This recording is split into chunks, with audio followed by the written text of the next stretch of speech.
class. Hope all of you are fine and safe. बेटा previous lecture में हमने regression के बारे में पढ़ा था. रिग्रेशन क्या है? रिग्रेशन में हम फाइंड आउट करते हैं डिपेंडेंसी ऑफ वन और more one variable to on to one and more variable, यानी कि एक वेरिएबल एक वेरिएबल पर किस तरह डिपेंड कर रहा है. आज हम पढ़ेंगे कोरिलेशन.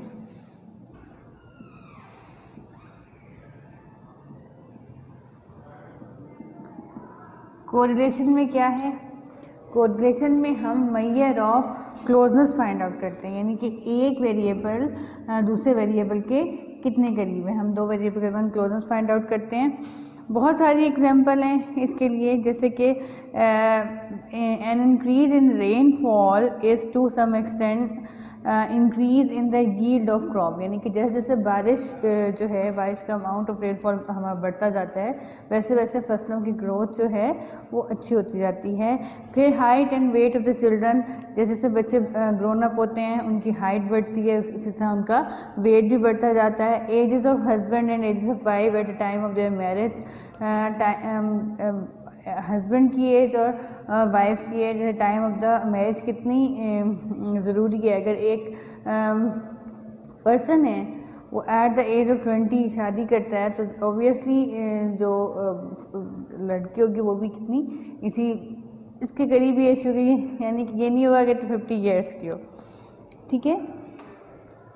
कोरिलेशन में क्या हम कर रहे हैं? The simple linear correlation measure the strength और closeness of linear relationship between two variable, यानी कि टू वेरिएबल के दरमियान जो क्लोजनेस है या जो स्ट्रेंथ है उसको हम क्या कर रहे हैं? मेजर कर रहे हैं. उसके बाद हम चलते हैं product moment coefficient of correlation.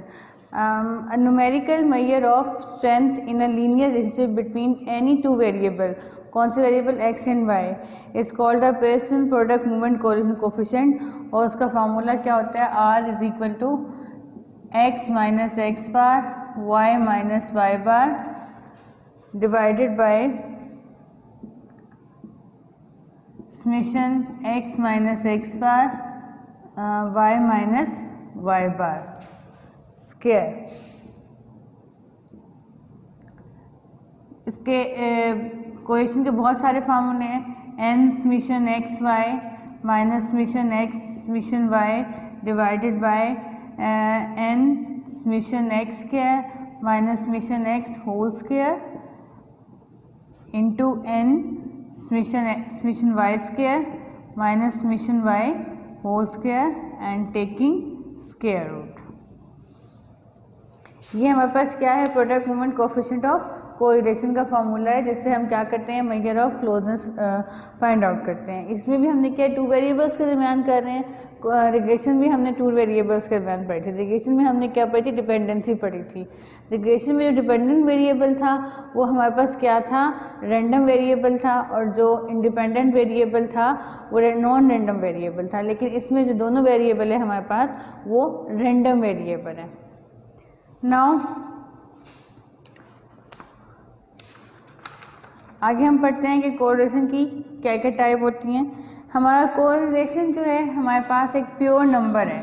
इसका आंसर जो है हमेशा -1 + 1 के दरमियान आता है. तो अगर इसका आंसर पॉजिटिव हो, प्लस में आए, तो हम क्या कहते हैं? Positive correlation.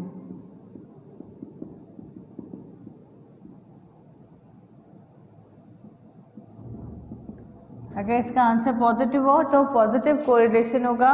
और यहाँ से क्या आ सकता है? 0 से लेकर +1 के दरमियान, कुछ भी +1 से लेकर यानी कि 0 के दरमियान जो हम क्या कहते हैं? कोई भी नंबर आ सकता है. और अगर हमारे पास परफेक्ट पॉजिटिव कोरिलेशन हो, कब होगी हमारे पास परफेक्ट पॉजिटिव कोरिलेशन? जब हमारा आंसर +1 आए. और परफेक्ट नेगेटिव कोरिलेशन कब होगी? जब हमारा answer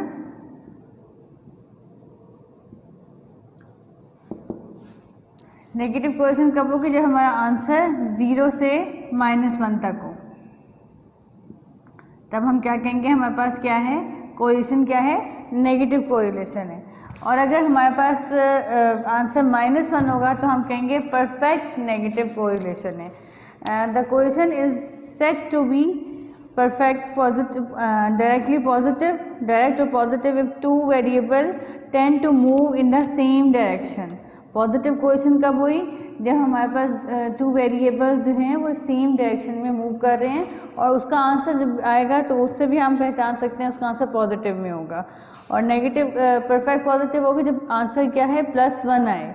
Negative correlation, the correlation said to be a negative or inverse correlation if two variables tend to move in opposite direction. यानी कि एक चीज़ इंक्रीज हो रही है तो दूसरी डिक्रीज हो रही है, एक चीज़ डिक्रीज हो रही है तो दूसरी इंक्रीज हो रही है, तो वो हमारे पास क्या होगी, नेगेटिव कोरिलेशन होगी. और परफेक्ट नेगेटिव कोरिलेशन कब होगी, जब आंसर जो है हमारा क्या है +1 आए. The correlation said to be perfect negative if the relation between the two random variable is perfectly linear with negative slope. यानी कि आंसर जो है उसका परफेक्टली लीनियर होगा तो आंसर क्या आएगा -1 आएगा. पॉजिटिव कोरिलेशन में और नेगेटिव कोरिलेशन की एक बहुत अच्छी एग्जांपल ये है कि जब आप जैसे जैसे आप बड़े होते हैं तो क्या होता है, आपकी हाइट बढ़ती है और आपका वेट भी बढ़ता है, तो वो आपस में क्या है पॉजिटिवली कोरिलेटेड हैं. हाइट बढ़ने से आपका वेट बढ़ रहा है, लेकिन जब जैसे से आपकी हाइट बढ़ रही है या जैसे से आपका वेट बढ़ रहा है तो आपकी एज जो है वो कम होती जा रही है. ठीक है ना, तो ये क्या है नेगेटिव कोरिलेशन है.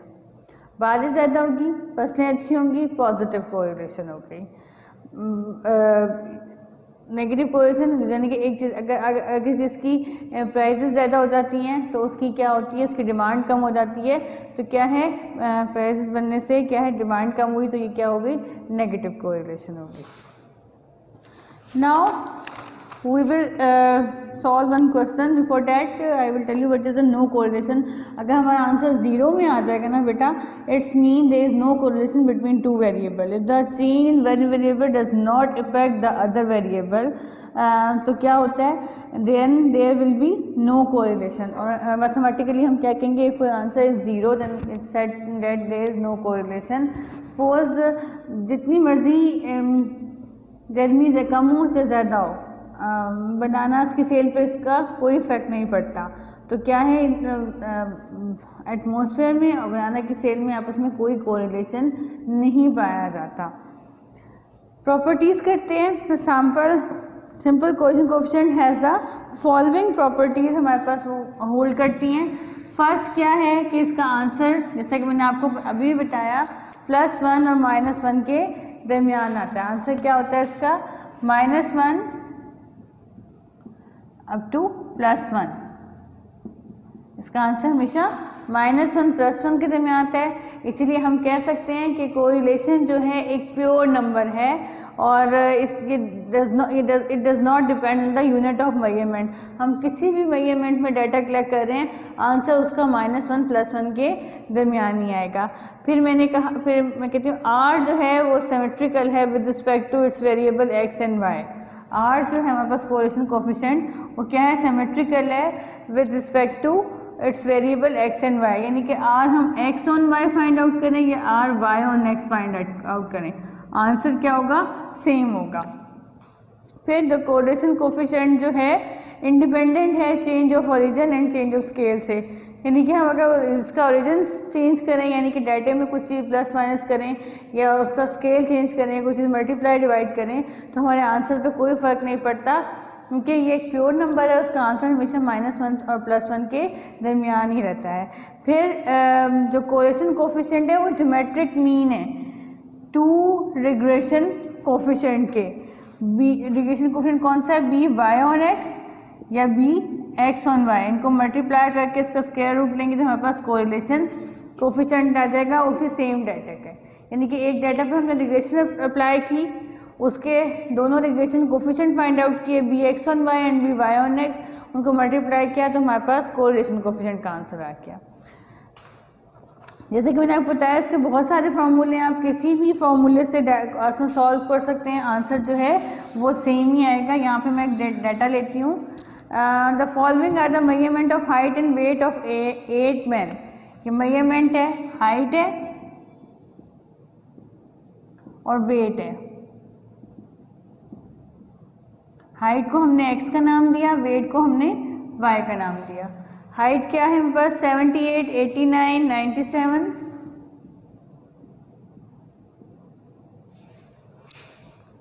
69,